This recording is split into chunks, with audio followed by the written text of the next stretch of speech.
who sanctified us with his commandments and commanded us concerning the counting of the Omer. Today is 24 days, which is 3 weeks and 3 days of the Omer. Thank you, Daniel. Thank you, Jessica. Thank you, everybody, for tuning in. Um, hope you are enjoying this nice Saturday evening um, as we are in the process of counting from Pesach to Shavuot. Again, as I mentioned this morning, just would like to reiterate that we are counting up in anticipation. Hi, Sydney. That we are counting up in anticipation of what the Lord has in store for us. You know, um, this time, many thousand years ago, uh, our people were on the way from Egypt to Sinai. Uh, Actually, at this part in the story, they were probably grumbling about lack of water or lack of meat or something in that range. And um, kind of, I realized that's kind of the human nature of everything is we always want something a little bit better. But then we got to Sinai and we recognize Jewish tradition um, that it was at Shavuot when the Lord gave Moses the commandments. And also, we recognize in Acts 2 that Yeshua, well, before Acts 2, but Yeshua rose from the dead during the celebration of Pesach.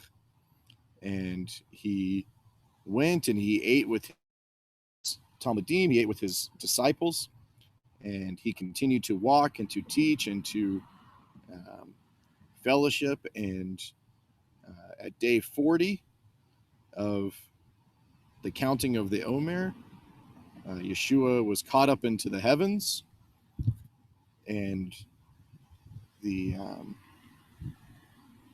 and he said, to his disciples, to his Talmudim, hang out here in Jerusalem for a little while longer, maybe 10 more days, and then we recognize that all of his disciples would have been coming up to Jerusalem for Shavuot anyways, as every Jewish man was required to do according to the Torah.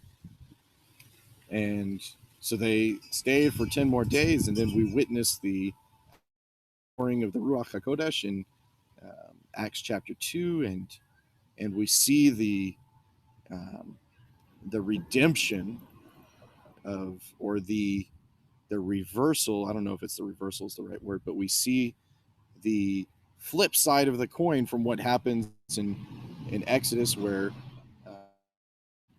3,000 people died, and in Acts chapter 2, we see 3,000 souls that are made whole, that are brought into full relationship with the Lord via Yeshua, via Peter's teaching there on Shavuot. All because those two events happened as we were counting from Pesach to Shavuot. And so keep in mind as we go day by day and we are in these times that we are living in. I was talking with my wife this afternoon, and she mentioned that, I think she mentioned that there is like a killer hornet that is like on its way to North America and is going to like attack the bee population or something. And I just looked at her and I was like, man, I feel like we're living in Egypt in the book of Exodus. Like we have global pandemics and plagues and earthquakes and all of these far out things that are happening. But what we are beginning to see and I'll probably get into this next Shabbat as well, but we are beginning to see are some signs of the coming to term of the world as it is. The signs of the Messiah's return are beginning to appear if you recognize them, and and and let the Lord minister to you with them. Uh, but just as my wife is 8.5 months pregnant, and I'm beginning to see signs that our son will be coming soon. We don't know the day, we don't know the hour, but I can tell we're getting closer every day. And the signs are becoming more every day. So, also, we live in times when we can see that the Messiah is coming, and we know it more so every day. So, be encouraged this week as you go back to your life, go back to work, or tonight as you go back to sleep. Um, enjoy your Jimmy Jammies. Uh, enjoy them as long as you can, and but be encouraged. Let the Lord strengthen you today and give you full strength for this week. Shavua Tov, everyone. Thank you for joining us. Thank you, Jessica. Thank you, Daniel. Shavua Tov. Shavua Tov.